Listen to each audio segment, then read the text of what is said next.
Bismillahirrahmanirrahim. Assalamualaikum warahmatullahi wabarakatuh. Selamat pagi. Saya Dr. Agung Zenti Wibowo, founder komunitas prematur Indonesia. Hari ini insya Allah kita akan mengadakan Instagram Live bersama Ibu Primaningrum yang sebentar lagi akan bergabung. Instagram Live ini adalah salah satu bentuk kita untuk edukasi. Mudah-mudahan bisa membantu bagi para orang tua. Komunitas ini didirikan oleh sesama orang tua bayi prematur. Nah, backgroundnya ini masing-masing setiap orang mempunyai di grup ini ada latar belakangnya nih, masing-masing kita nih. Nah, jadi biar sesama orang tua bayi prematur juga bisa tahu nih ceritanya. Bu Mima hari ini insya Allah akan berbagi sharing mengenai pengalamannya sejak awal. Kenapa? Nah, kita tunggu ya. Assalamualaikum teman-teman di Prematur Indonesia. Terima kasih Dok Agung sudah memberi kesempatan untuk bisa berbagi pagi ini, pagi jelang siang. Semoga hari ini masih pada tetap sehat dan semangat ya. Amin. Perkenalkan, nama saya Primaningrum, dikenalnya dengan Ibu Mima, dan saya memiliki anak kembar 3. Jadi ada Alifa, kemudian Balkis, dan Tantri. Alifa, mereka terlahir prematur usia 30 minggu dengan berat badan lahir. Alifa itu lahirnya 1010 gram, kemudian Balkis itu 920 gram, dan Tantri 600 gram. Nah, jadi pada saat mereka lahir, mereka ada kami sudah berada di Jakarta karena sebelumnya kan kami di Malaysia, kemudian saat mereka lahir kita sudah di Jakarta. Dan terlahir 30 minggu, Tantri hanya bisa bertahan selama 28 hari. Jadi kondisi yang dialami Tantri itu terakhir dia ada sepsis karena infeksi paru-paru itu. Dan saat ini Alifa dan Balkis sudah berusia hampir 15 tahun. Itu Dok. Jadi perkenalan. Kalau masa perawatannya berapa lama di rumah sakit nih Bu Mima? Masa perawatannya itu Alifa 3 bulan, kemudian Balkis 3,5 bulan di rumah sakit. Gitu. Jadi selama Alifa di NICU sekitar 5 minggu, selebihnya dia di Perina. Sementara Balkis lebih lama dia di NICU-nya. Kalau Balkis ini agak berjeda ya, perjalanannya nanti akan saya ceritakan juga. Jadi kurang lebih kalau di total Balkis berada di ruangan NICU itu sekitar 2 bulanan. 2 bulan, ya alhamdulillah. Jadi ini kan ada masa perawatan rumah sakit yang cukup lama ya Bu ya. Biasanya orang lain kan mungkin sudah pulang, kemudian baru melakukan pemeriksaan screening yang belum dilakukan di rumah sakit. Tapi sepertinya dengan masa waktu perawat yang cukup lama ini sudah berjalan selama di rumah sakit dirawat ya Bu ya? Ya, screeningnya. Alhamdulillah kebetulan saya melahirkan di sebuah rumah sakit di Jakarta dan kebetulan dapat dokter anak yang sangat kompeten di bidang neonatolog ini. Kemudian rumah sakit di mana saya berada dalam perawatan anak-anak juga kebetulan sudah menerapkan protap NICU yang baik. Sehingga alhamdulillah, jadi pada saat itu semua screening sudah dijalankan sesuai dengan jadwalnya. Walaupun pada masa itu sebenarnya screening itu belum terlalu banyak konsep screening belum banyak dipahami ya gitu. Jadi kami ya karena selaku awal ya. Di tahun berapa ini Bu? Ya. Tahun berapa ini Bu? Tahunnya tahun berapa Bu? Lahir tahun 2005 Dok. Tahun ya. Ya. Jadi sebenarnya sudah ada proses screeningnya, hanya mungkin belum terlalu banyak dokter anak yang paham dan menerapkan proses screening tersebut. Dan juga mungkin didukung dengan fasilitas dan kebijakan dari rumah sakitnya ya Dok ya. Gitu. Iya. Waktu itu saya tantri waktu itu sempat ikut di screening, tapi dia hanya screening USG kepala aja. Jadi ketiga-tiganya awal mulanya adalah screening USG kepala. Tantri sempat dilakukan USG kepala dan hasilnya waktu itu memang banyak sekali, ada cairan, ada pendarahan pada otaknya ya gitu. Terus perjalanan tantri memang lebih berat dan naik turun kondisinya sangat tidak stabil dibanding Alifa dan Balkis. Gitu. Jadi yang sempat dialami Tantri hanya USG kepala. Sementara kalau Alifa dan Balkis lengkap semua, walaupun untuk mata dan jantung waktu itu sempat kami dirujuk juga, maksudnya dengan perjalanan dari rumah sakit menuju ke rumah sakit dengan ambulan dan kembali lagi ke rumah sakit awal. Gitu. Jadi untuk screening mata dilakukan pada waktu itu di minggu keempat, jadi sebenarnya sudah sesuai dengan jadwal untuk screening mata. Hanya saja pada saat pertama kali dilakukan screening di rumah sakit kami, ternyata dokter mata yang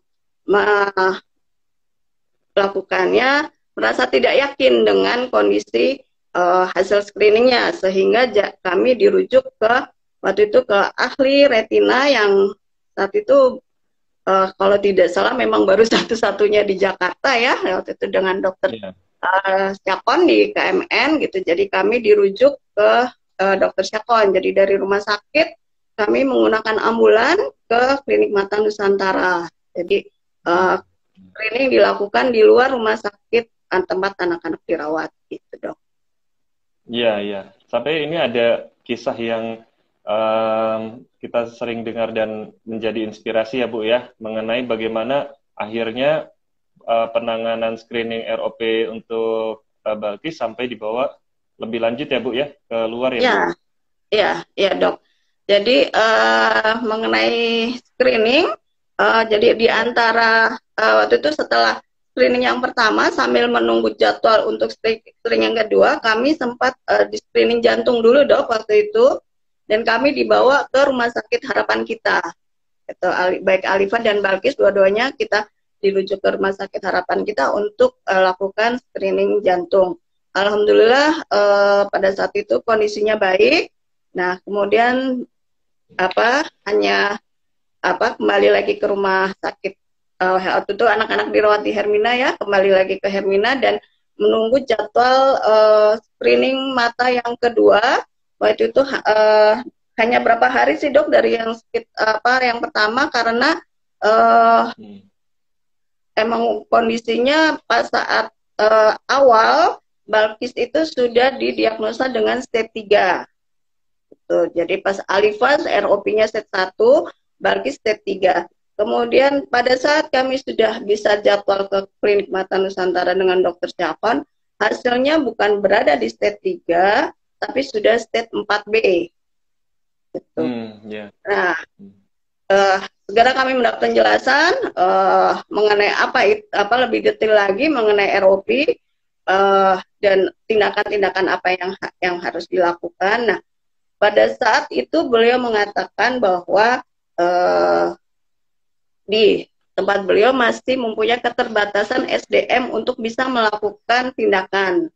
Jadi beliau mengatakan saya bisa melakukannya, hanya saja saya bukan meragukan ya, saya ingin bisa lebih mendapat tindakan yang lebih baik. Jadi waktu itu pilihannya kami diminta ke Singapura. Jadi dalam waktu 2 hari kami sudah harus berada di Singapura untuk melakukan tindakan. Jadi langsung pada saat itu juga Dr. Syakon kontak ke Singapura waktu itu dengan Profesor Ong Seok Kwan di Singapore A Center dan membuat perjanjian mengenai perjalanan kami. Jadi dalam 2 hari itu jadinya roller coaster banget Dok, karena dokumentasi untuk paspor dan sebagainya karena memang belum siap. Jadi ya alhamdulillah ya itu tadi eh pada saat kita sudah pasrah, dan ternyata banyak juga uluran tangan teman-teman dan berbagai pihak yang bisa membantu kami. Alhamdulillah dalam waktu 2 hari semua urusan dokumen perjalanan sudah selesai, kami bisa segera berangkat ke Singapura. Setelah sampai di Singapura, Pak siang jelang sore kita sampai, langsung dilakukan pemeriksaan kembali gitu. Ternyata memang benar sudah berada di state 4B Ya. dan masuk kategori APROP.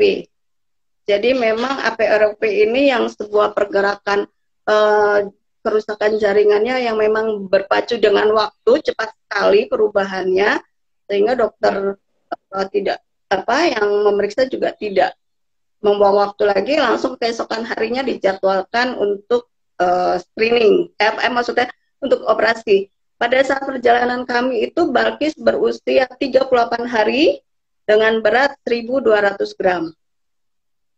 Jadi pada saat perjalanan kami memang ada tata laksana perjalanan yang kami persiapkan. Kami ditemani oleh 1 orang dokter dan 1 orang perawat yang mendampingi kami, dan kami juga menggunakan inkubator traveler, mempersiapkan oksigen juga. Jadi ada tata laksana yang memang harus dilakukan untuk selama perjalanan kami, karena dengan resikonya yang tinggi, di mana berat badannya juga baru 1.200, kemudian usianya pun baru 38 hari. Oke. Umur 41 hari Balkis mulai dilakukan operasi. Jadi pada saat itu operasinya disebut krioterapi ya dok ya, seperti laser karena jadi seperti apa ya, mirip laser, cuman waktu itu tindakannya disebut krioterapi. Dari hasil operasi, dokter mengatakan bahwa operasi berjalan lancar dan berharap hasilnya baik, gitu. Tapi masih menunggu lagi dari hasil pemeriksaan. Seminggu kemudian ternyata masih ada pendarahan. Nah, ditunggu lagi seminggu kemudian. Nah, ternyata pendarahannya masih berlangsung, bahkan semakin kondisinya memburuk, gitu. Sempat saya bertanya pada dokter ya, apakah ada kesalahan prosedur kah pada saat melakukan operasi, atau salah treatment pada saat perawatan dan lain-lainnya. Dokter mengatakan semuanya sudah sesuai prosedur dan sesuai dengan ini, hanya memang prematuritas dari anaklah yang membuat kondisi ROP-nya berat. Jadi bukan hasilnya juga akhirnya tidak sesuai dengan harapan. Setelah 2 minggu kita lakukan lagi operasi yang kedua. Di situ sekaligus memasang scleral buckle, jadi seperti ada benang silikon yang diikatkan kepada di retinanya agar tidak ikut tertarik ya dok ya. Kalau penjelasan Eropa adalah kan ada tarikan pada retina. Nah, ternyata yaitu tadi kita selaku orang tua sudah berusaha maksimal, dan saya juga yakin tim dokter yang merawat Balkis pun juga sudah melakukan hal yang maksimal, tindakan yang maksimal. Jadi setelah 2 minggu dari operasi yang kedua, ternyata dinyatakan bahwa retinanya pun masih tertarik dan akhirnya mengalami ablasio, sehingga Balkis dinyatakan ROP-nya berada di stage 5 dan sebagai mendapat diagnosa bahwa dia menjadi penyandang tunanetra. Itu kisah perjalanan ROP dari Balkis, dok. Iya, terima kasih Bu. Ini sebuah inspirasi juga buat kita, karena di tahun 2005 itu situasinya jauh berbeda dengan sekarang ya Bu ya. Yang sekarang ini sudah lebih banyak nih tempat-tempat pemeriksaan screening, juga banyak juga untuk bisa melakukan tindakan. Jadi kan saat itu jauh lebih sulit, kita tidak bisa bayangkan yang sebelumnya lagi itu lebih sulit lagi ya Bu ya. Jadi memang ini termasuk penyakit yang baru, dan kita bisa berada di sekarang kondisi yang jauh lebih baik nih dibandingkan yang Oh, terdahulu gitu. ya, ya dok. Dan nanti memang ini kita akan lanjut lagi Bu. Cuma Ya, ini karena gambar Ibu belum bisa tampil dengan bergerak dengan normal. Saya mau coba lagi Bu sedikit. Mungkin saya close dulu Ibu. Nanti Ibu masuk baik, kembali ya Bu baik, ya. baik dok. Nanti ya bisa dua-duanya tampil dengan jelas. Kita coba sekali lagi. Kalau Baik, nanti baik, tetap sama, kita lanjutkan dengan suara saja gitu. Baik Bu, baik, sebentar siap. ya Bu.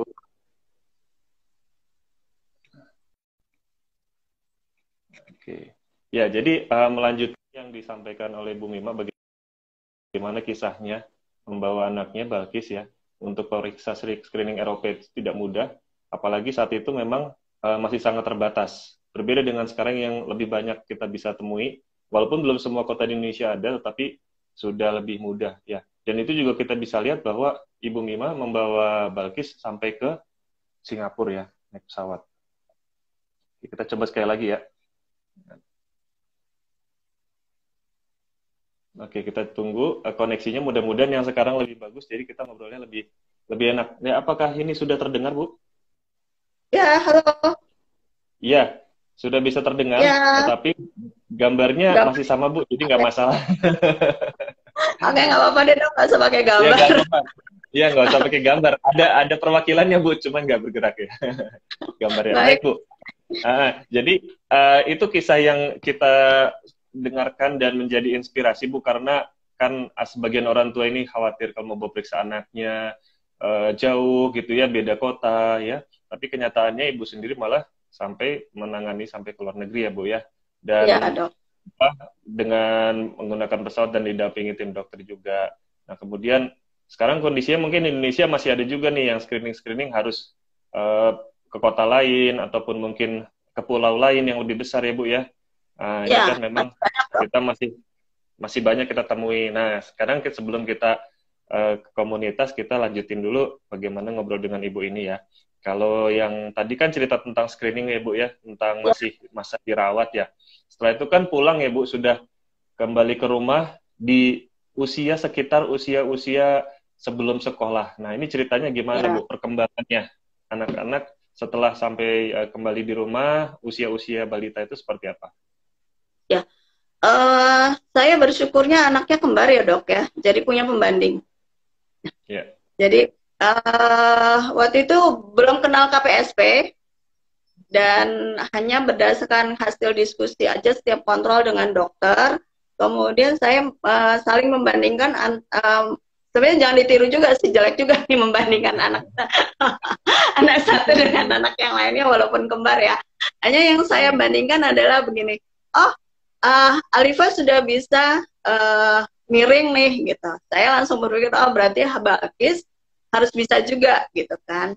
Nah karena Balkis punya keterbatasan penglihatannya, akhirnya saya belajarnya, saya melihat bagaimana Alifa berusaha memiringkan badannya, bagaimana dia berusaha membalikkan badannya untuk tengkurap. Nah dari situ saya perhatikan posisi tangannya bagaimana, posisi kakinya bagaimana. Nah itu saya lakukan kepada Balkis gitu.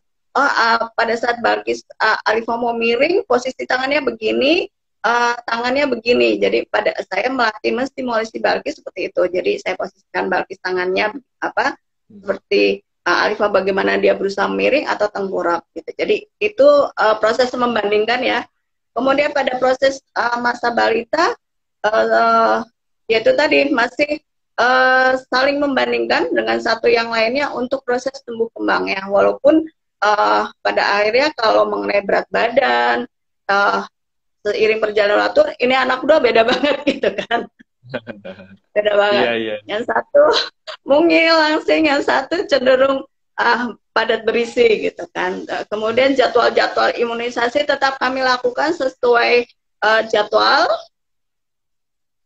sesuai dengan jadwal yang diberikan oleh dokter kami. Kemudian jadi screening lanjutan juga tetap kami lakukan dok. Screening pemeriksaan mata tahunan itu tetap kami lakukan. Kemudian pemeriksaan gigi ya seringkali ini terlupakan. Jadi waktu itu per 6 bulan kami masih lakukan per 6 bulan gitu. Sekarang aja udah rada-rada males nih ibu ya. Padahal tetap harus dilakukan ya dok ya untuk pemeriksaan gigi. Jadi pada masa balita seperti itu, jadi sedikit Apa ini bercerita Bu? dengan Ada Alifa. ya Alifa ya ada ya kendala. kondisi lain yang dialami Bu? Ya ya betul. Ya, Alifa ada kondisi ADB, dan ini mempengaruhi tumbuh kembangnya dalam tanda kutip sudah mendekati stunting gitu. Jadi pada saat balita itu emang masih ngejar, dan sebenarnya sampai saat sekarang pun juga saya masih memantau dan um, apa Alifa ini ya, karena usia remaja juga ternyata ada hal-hal yang harus dipantau juga gitu. Jadi bukan berarti setelah lulus balita terus bisa leha-leha. Tadinya berpikirnya begitu dok, tapi ternyata salah gitu. Jadi sampai saat ini juga masih memantau karena efek ADB-nya tadi dok gitu. Jadi ternyata efek ADB-nya ini juga cukup panjang efeknya ya gitu di Ya. kemudian hari di masa remaja gitu.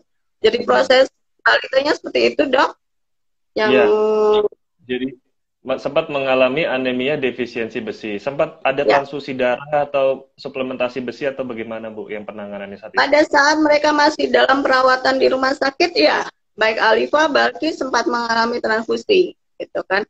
Cuman pada Balkis membaik seiring pertumbuhannya dia membaik, tapi pada Alifa yaitu tadi dia benar-benar di garis yang pas aja gitu kan. Nggak yang bagus tapi nggak juga yang jelek gitu kan. Jadi itu yang memang kami pantau dok gitu. Terus pemeriksaan lanjutan ternyata sel morfologi darahnya pun juga ternyata di bawah rata-rata. Jadi misal morfologi darah yang umum itu 0,1, nah Alifa itu di bawah itu sedikit gitu. Jadi dari dokter dokter anak maupun dokter endokrin juga mengatakan mungkin itu juga salah satu penyebab postur badan Alifa juga lebih langsing dan lebih mungil daripada si Balkis seperti itu dok. Jadi ada dampak-dampak berikutnya. Iya betul. Ya Bu. Ya jadi ternyata juga tidak benar-benar tanpa masalah ya Bu ya. Ada yang Ya harus diperhatikan dan ini ya. betul dok. Oke. Sekarang ini yang jadi penasaran juga bagi para orang tua bayi prematur, sebetulnya setelah usia balita itu kan anak masuk sekolah, ya kan? Ini juga Ya yang kita pingin dengar cerita-ceritanya Bu, karena saya sendiri juga baru masuk kelas 1 SD kan. Ibu Mima ini adalah ya. member anaknya sudah mencapai di kelas berapa Bu sekarang? Bisa nanti Sekarang kelas diceritakan ya. 8 SMP kelas 2. Kelas 8 SMP kelas 2. SMP kelas 2. Gimana Ya, kendala-kendala yang Ibu selama sekolah ini? Sejak awal SD sampai SMP ini? kendala yang di awal-awal itu motorik nih dok, motorik dan konsentrasi. Oh Nah iya, ini iya, iya. PR. Nah, jadi untuk motorik memang ada kendala di motorik halus. Ini mesti harus stimulasi, dan waktu itu jadi banyak PR ya dari dokter tumbuh kembangnya untuk stimulasi motorik halusnya. Kemudian juga konsentrasi. Konsentrasi ini rentang waktunya pendek banget gitu loh, mudah sekali ke distract gitu. Jadi paling lama waktu itu sempat saya hitung hanya 5 menit dok. Lebih dari 5 menit udah kemana-mana gitu kan. Jadi waktu itu masih konsul ke dokter rehab medik untuk kita menstimulasi anak, menterapi anak bagaimana untuk memperpanjang masa konsentrasi anak itu. Jadi dua hal itu yang saya alami pada saat awal-awal masuk sekolah. Saya nggak bukan berarti saya pada waktu itu selain anak masuk terapi, saya sendiri juga ikut belajar dok gitu. Jadi saya lihat bagaimana terapisnya berinteraksi dengan anak saya, itu saya ulang kembali gitu loh. Karena saya berpikir gini, di klinik paling lama berapa jam sih gitu kan. Satu sesi cuma 30 menit, minggu 2 kali. Sementara di rumah akhirnya tidak terarah. Jadi mau nggak mau, karena targetnya kan ketat ya dok ya, harus segera bisa. Karena mau masuk sekolah harus bisa segera tercapai, jadi di rumah pun juga apa yang diajarkan oleh terapisnya akan saya ulang gitu. Ini yang kadang-kadang buat saya perhatiin ya dok, orang tua Iya. sekarang yang agak kesulitan, ya bisa dipahami sih, konsentrasi orang tua dan prioritas orang tua banyak ya gitu. Cuman memang untuk anak-anak yang menjelang sekolah, kemudian di awal-awal sekolahnya, biasanya dua hal ini memang harus jadi konsentrasi juga untuk distimulasi dok. Masih ya. Ini masalahnya mengganggu sampai usia atau kelas berapa nih Bu? Ada nggak sampai berapa waktu tertentu yang akhirnya Alifah sama Balkis sudah bisa dikatakan normal gitu ya, Uh, bisa mengejar sekolahannya gitu Kelas segala macam. 2 sih, mulai kelas 2 SD sudah mulai longgar ya dok, sudah bisa, mereka bisa menulisnya juga sudah lebih cepat gitu kan. Karena waktu kelas 1 itu masih suka ketinggalan gitu kan. Ketinggalan, kemudian pas itu ke kelas 2 sudah bisa menyamai dengan teman-temannya gitu. Cuman ya itu tadi, stimulasi di rumah juga harus digiatkan gitu, nggak cuman mengandalkan stimulasi latihan pada sesi terapi di waktu di klinik. Ya, ya, betul sekali. Jadi memang lebih sering melatih sendiri secara mandiri di rumah ya Bu ya. Betul ya, seperti itu. Ya, Bu, sekarang kita coba membahas tentang sedikit ke komunitas ya Bu. Ya, siap. Nah, iya, jadi setelah dari pembahasan komunitas ini nanti kita akan sedikit tanya jawab yang ingin bertanya ke Bu Mima, kita persilahkan ya. Nah, ini kan tadi cerita Bu Mima ya mulai sejak awal kelahiran ya masa-masa masa dirawat, kemudian sampai screening usia balita dan sekolah. Nah, kemudian akhirnya kembali bahwa kita ini akhirnya bergabung di komunitas. Gimana ceritanya Bu? Awalnya bisa ada di komunitas dan kenapa ingin berbagi kepada sesama para orang tua bayi prematur? Uh, saya sebelum menjawab kenapa, saya kilas balik dulu ya dok ya. Pada saat saya di Balkis dalam perawatan di rumah sakit di Singapura, itu di sana saya ditemukan oleh pekerja sosial dan parenting support. Yeah. Nah, jadi itulah cikal bakalnya.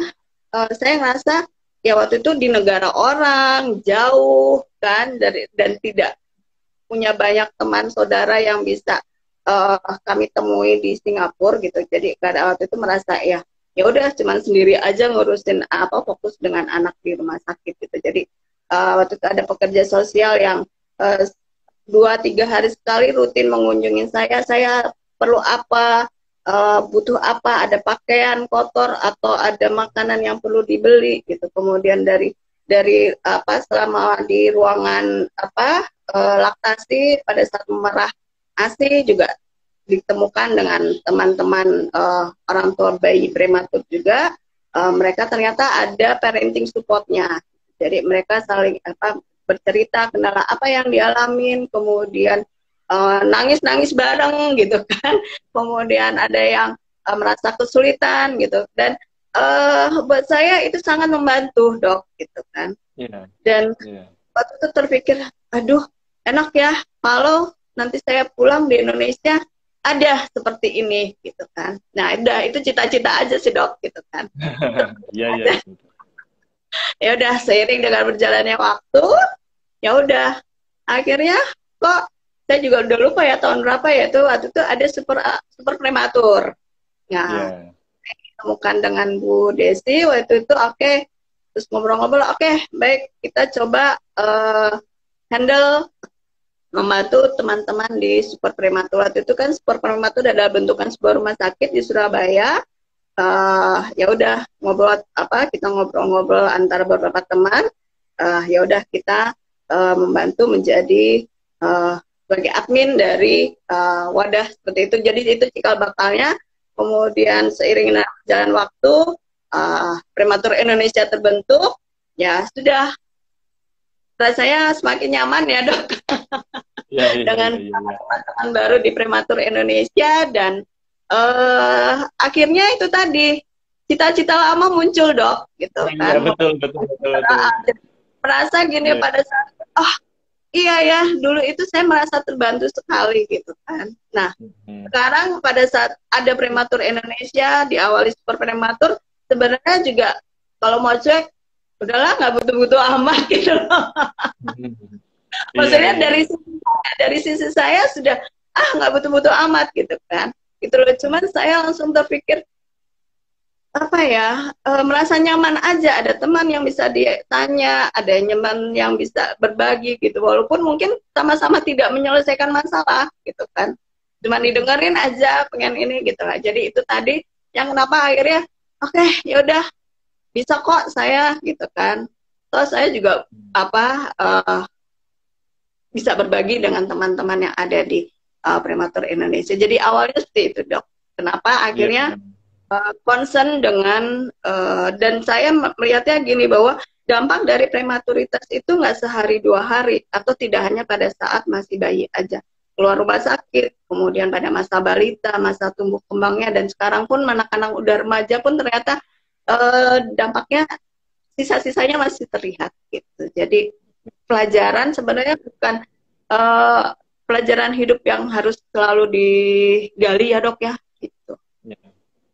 Iya, iya, betul. Ini sebagai cerita juga nih bagi member Prematur Indonesia yang lain. Jadi di tim edukator edukator Prematur Indonesia ini ada beberapa orang yang berada di beberapa kota. Nah, yang terkait tadi ceritanya Ibu Mima, misalkan suatu ketika kita ada ketemu member ya Bu ya, dia lagi mau screening gitu, screening Eropa misalkan di mana, akhirnya japri kita mungkin kalau pas ada kesempatannya dia memang membutuhkan bantuan, bisa didatangi juga ya Bu. Nah ini Bu Mima nih paling sering ini mendatangi member-member yang sedang screening ke Jakarta ya Bu ya, di sekitaran Ya, EC atau di mana ya Bu ya? ya, Dok. Ya, alhamdulillah kebetulan punya uh, sedikit waktu luang yang saya bisa atur untuk bisa mensupport teman-teman. Ya mungkin nggak banyak juga yang bisa saya support. Saya cuma datang nemenin gitu kan, cuma dengerin apa. Kadang-kadang juga cuma meluk mereka gitu kan, nangis ya udah tepuk-tepuk pundaknya gitu aja. Jadi karena itu dulu saya pernah alamin, Dok, gitu kan. Jadi saya alamin Ya. waktu di Singapura. uh, Kok apa ya, ya udah nggak butuh solusi sebenarnya, cuma butuh teman gitu. Jadi merasa uh, bisa aja menjadi teman juga buat teman-teman di Prematur Indonesia. Ya, alhamdulillah. Ya Bu, terima kasih banyak nih Bu sudah berkontribusi dan saling membantu kita sesama bayi, orang tua bayi prematur ya Bu ya. Dan memang Ya, saya juga berharap sebenarnya para orang tua nanti ketika sudah bisa menangani bayinya, sudah mulai terkejar tumbuh kembangnya, ayo kita gantian nih, kita berkontribusi juga gitu kan, membantu sesama para orang tua bayi prematur yang lain. Jadi edukator, jadi apa? Panitia acara, ya Bu. Kita sudah pernah mengadakan acara di beberapa kota ya Bu ya, dan alhamdulillah Bu Mima juga ikut ke banyak ya, kota itu ya. beberapa Ada kali yang ke Surabaya, Kediri, ya Bandung gitu ya Bu Mima ya. Bandung, Surabaya. Iya, iya. Betul.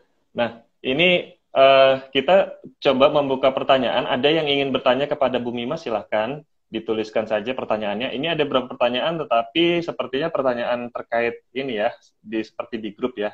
Jadi kita juga sering ini ya Bu ya menjawab di grup Ya, Facebook kebetulan yang lebih sering ya, banyak sih pertanyaan itu rata-rata berulang. Dan apa Bu ini yang paling paling sering ditanyakan, dan apa kesan Ibu mengenai pertanyaan-pertanyaan tersebut yang dari member ini? pertanyaannya sih saya berulang dan nggak jauh-jauh dari berat badan anak, uh, usia sekian harusnya udah bisa apa gitu. Jadi berat badan anak, tumbuh kembang, kemudian ya uh, aku screening di mana ya gitu. Jadi aku baru tahu ada screening, usia anakku udah sekian masih bisa nggak screening. Itu aja sih, Dok, rata-rata uh, yang sering ditanyakan oleh member. Oke, ya. Ini ada satu pertanyaan Bu dari Dokter Yanti nih. Ingin minta dijelaskan ini, tolong Ibu bisa beri saran-saran dan masukan untuk para orang tua premi yang anandanya sudah didiagnosis ROP stage 5 supaya bisa bangkit dari masa yang berat ya. Karena Eh, oh, dari rasa bersalah, maaf. Jadi memang kondisi yang berat seperti ini ya Bu. Ya gimana Bu? Ya, Saran-saran yang bisa diberikan ini? eh iya sih, saya paham bahwa seringkali karena minimnya informasi yang diterima pada saat anak dalam perawatan, kemudian eh, ya seperti kita ketahui bahwa tidak semua dokter anak paham pentingnya atas screening, dan ini yang berdampak banyak. Aku nggak disarankan screening, tahu-tahu sudah sekian bulan bola mata anakku mulai memutih dan sebagainya, ternyata setelah diperiksakan sudah mengalami eropis stage 5. Dan itu kondisinya lebih terpuruk, memang lebih sedih daripada proses yang dari awal sudah tahu, oh sudah dilakukan screening, ada perburukan, dilakukan tindakan. Nah itu lebih sulit buat orang tua yang mengalaminya, karena merasa rasa bersalahnya itu lebih tinggi, dok, gitu kan. Jadi nggak apa-apa, nangis nggak apa-apa, marah nggak apa-apa, sedih nggak apa-apa, wajar, manusiawi. Tapi harus diingat juga bahwa anak setiap hari bertambah usia, tumbuh kembang. Sementara kalau orang tua terus-terusan nangis, terus-terusan marah, anak tidak punya kesempatan atau tidak memiliki apa untuk dia bertumbuh kembang dengan baik. Jadi mau nangis marah nggak apa-apa gitu, tapi perhatikan juga bahwa anak punya hak untuk mendapat sekolah, untuk mendapat perawatan dan lain-lainnya. Jadi dari situ tipsnya ya itu tadi, nangis boleh tapi bikin tenggat waktu. Oke, aku nangis sampai tengah malam ini gitu kan misalnya. Besok aku udah harus bangkit, aku harus bantu anak saya gitu kan. Mau nggak mau memang harus orang tua yang struggle untuk mencari informasi gitu kan. Sebenarnya kalau sekarang sudah banyak ya yang informasi, saya juga sudah banyak membuat tulisan, kemudian ada Burani juga yang putranya Arthur juga mengalami kondisi eropi, juga banyak dia membuat tulisan, kemudian ada beberapa teman-teman yang lain juga, bahkan ada Rahel, ini Rahel juga sudah dewasa, dia penyandang tunanetra karena eropi, dia sendiri yang sudah banyak yang menulis, bercerita di YouTube dan sebagainya. Jadi itu sebenarnya udah bisa dengan mudah dicari oleh orang tua informasinya gitu. Jadi jangan merasa menjadi orang termalang di dunia, ada temannya, insya Allah ada temannya. Tinggal bagaimana orang tua membuka hatinya untuk bisa cepat menerima kondisi anak dan bergerak untuk menstimulasi anak. Itu, dok. Ya, betul sekali, alhamdulillah ya. Karena memang pesan-pesan seperti ini hanya bisa diketahui oleh yang menjalani ya Bu ya. Kan kita Iya, dok. juga saya juga merasakan, karena saya sebagai orang tua prematur, anak saya juga pernah mengalami ROP sampai tindakan seperti itu kan. Jadi sangat-sangat beratnya itu justru saya rasakan memang satu, struggling dirawat, kemudian penyakit yang dialami, kondisi yang dialami, dan kita kan tidak pernah membayangkan sebelumnya di posisi seperti ini, seperti itu Iya, kan ya Bu ya. Nah, jadi ya ini memang yang harus segera kita bangkit kembali ya, supaya anak ini kan membutuhkan kita, seperti itu. Terus iya. Bu, ini ada beberapa pertanyaan nih, nanti masih terkait juga, karena kan ROP ini masih banyak juga yang belum mengetahui. Kalau misalkan eh, apa yang jadi kendala dalam pertanyaan-pertanyaan mengenai ROP ini, mungkin terlambat seperti itu ya Bu ya. Kalau Ya, terlambat ya masih pemeriksaan tahunan ya Bu ya.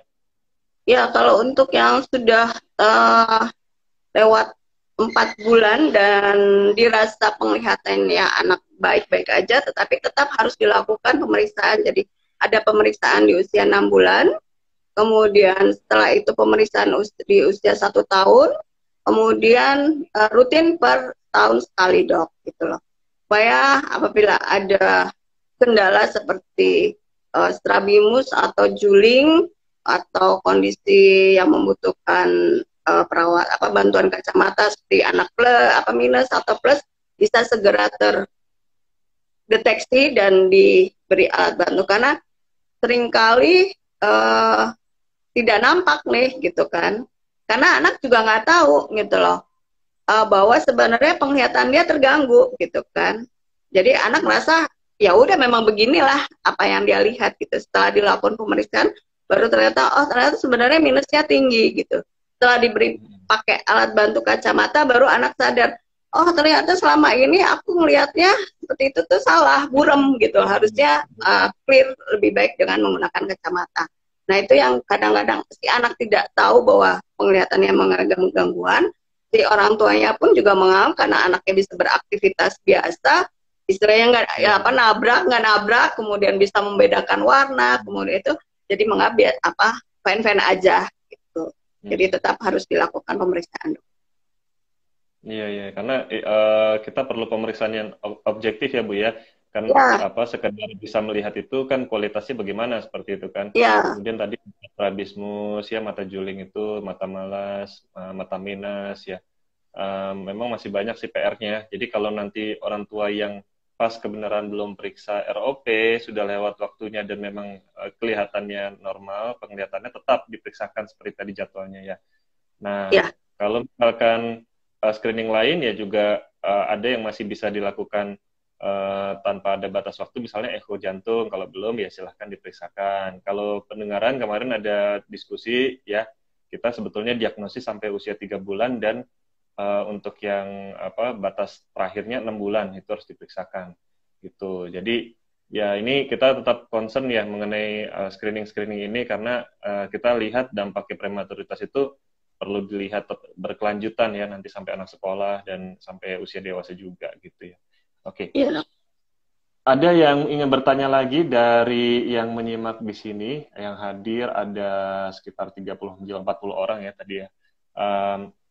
Kalau di komunitas ini kan kita biasanya banyak topik ya Bu ya, yang disampaikan salah satunya kan kalau yang selalu ada di seminar kita itu topik anak, topik objin ya, terus juga topik mata ini karena memang banyak sekali. Terakhir kita juga mengangkat topik THT ya, karena Ya, ini adalah beberapa yang sering kali ditanyakan oleh para orang tua. Nah, sebetulnya saya menghadirkan Bu Mima ini ada nilai lebih yang tidak bisa didapatkan oleh yang lain. Yang menurut saya adalah yang paling besar anaknya Bu Mima ya, Bu Mima yang siapa lagi ya yang besar yang sudah sepertinya ya, Dok.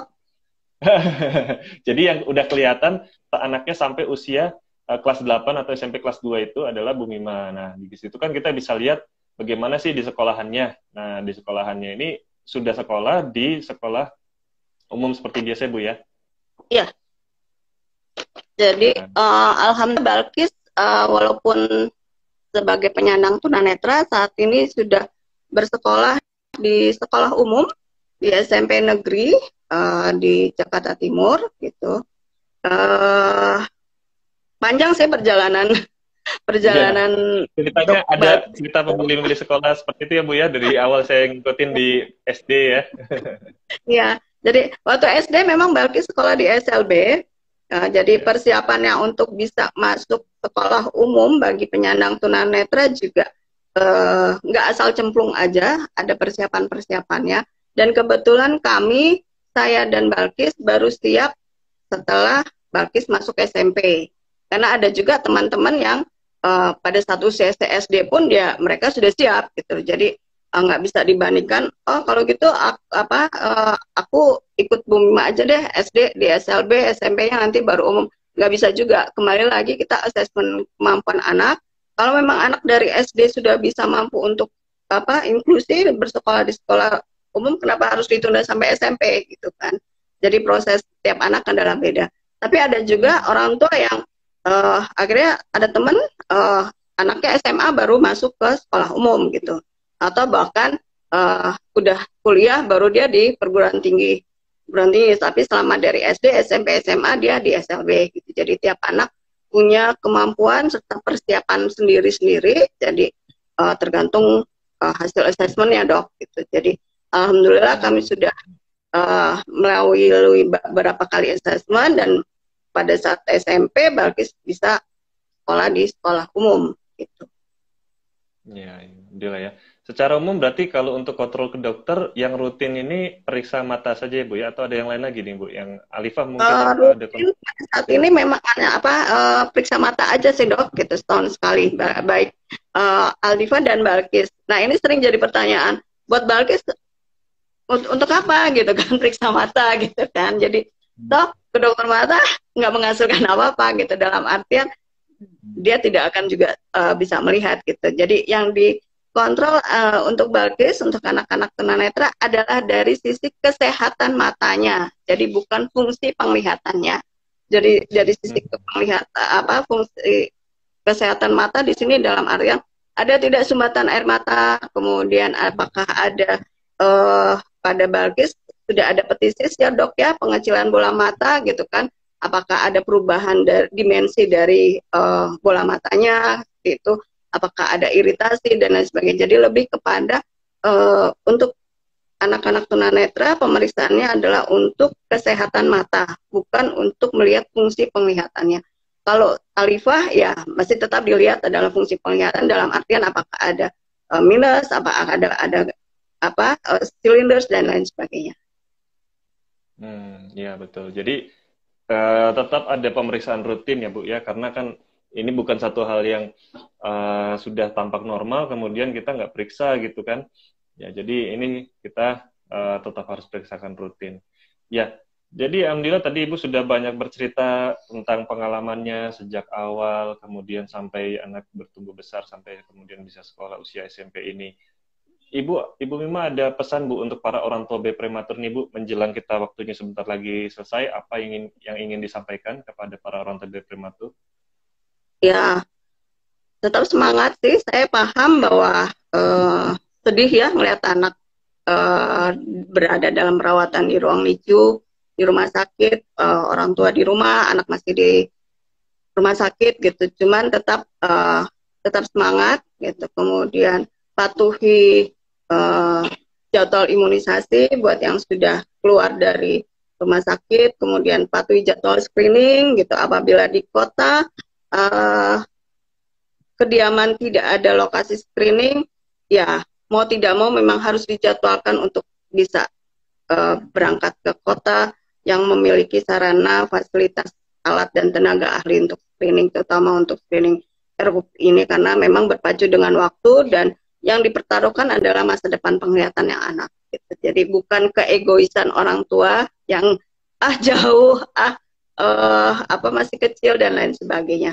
Insya Allah kalau dilakukan tata laksana yang baik akan berjalan dengan baik. Gitu. Jadi tetap semangat, karena pentingnya buat si ibu nih supaya tetap semangat dan berpikir positif, karena mempengaruhi produksi ASI. Kalau ibunya sedih, melo, nanti ASINya bisa drop gitu dok.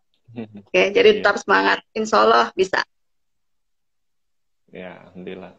Ya Bu, terima kasih banyak untuk saran-sarannya bagi para orang tua bayi prematur nih bisa mendapatkan masukan dan semangat ya, bahwa kita tuh jangan sampai menyerah ya, dan kita harus terus berusaha. Nah, jadi insya Allah nih kita di grup terus untuk mengedukasi dan memberikan informasi. Nanti kalau ada yang mau bertanya, ya bertahap kita coba jawab yang bisa kita jawab di grup. Kemudian untuk sesi ini seperti sharing ataupun mungkin ada tanya jawab, nanti kita akan coba jadwalkan kembali supaya ada tambahan juga informasi bagi para orang tua. Mudah-mudahan sesi hari ini bisa bermanfaat ya, bahwa ada sharing dari Mima yang tadi sudah menyampaikan banyak cerita. Ini bisa menjadi inspirasi buat kita semua dan sebagai gambaran, kalau menurut saya yang terpenting itu gimana sih nanti anak saya ketika sudah beranjak dewasa, sudah mulai usia sekolah SD, SMP. Nah ini kan kita belum sampai di sana gitu ya, belum sampai di usia itu, dan apakah ada pengaruhnya kepada pertumbuhan anak ya, terus apa pemeriksaan yang masih dibutuhkan seperti itu. Jadi mudah-mudahan kita yang di sini bisa mengambil manfaat dari acara hari ini. Nanti insya Allah akan disambung lagi jika ada informasi acara selanjutnya. Ditunggu saja di Instagram @prematurindonesia. Ibu Mima, terima kasih banyak sudah sharing bersama member komunitas prematur Indonesia. Mohon maaf mengganggu waktunya dan mengambil ini ya, tadi awal-awal ada sedikit masalah teknis ya. Tapi insya Allah ini bermanfaat. Terima kasih Bu Mima, sampai bertemu lagi, nanti kita kontak-kontak lagi dan menjadwalkan acara selanjutnya. Nanti Eh, Kalau misalkan eh, selanjutnya ada jadwal lagi, saya akan informasikan. Insya Allah akan bahas topik yang lain. Mudah-mudahan bisa bermanfaat bagi member prematur dengan pembahasan-pembahasan yang kita tampilkan di sesi-sesi seperti ini. Demikian saja yang bisa saya sampaikan di kesempatan kali ini. Mudah-mudahan bisa diambil manfaatnya. Dan kami dari Komunitas Prematur Indonesia, ini besok insya Allah Idul Fitri ya. Saya mengucapkan mohon maaf lahir dan batin. Mudah-mudahan kita semua diberikan kesehatan dan sehat selalu di masa pandemi.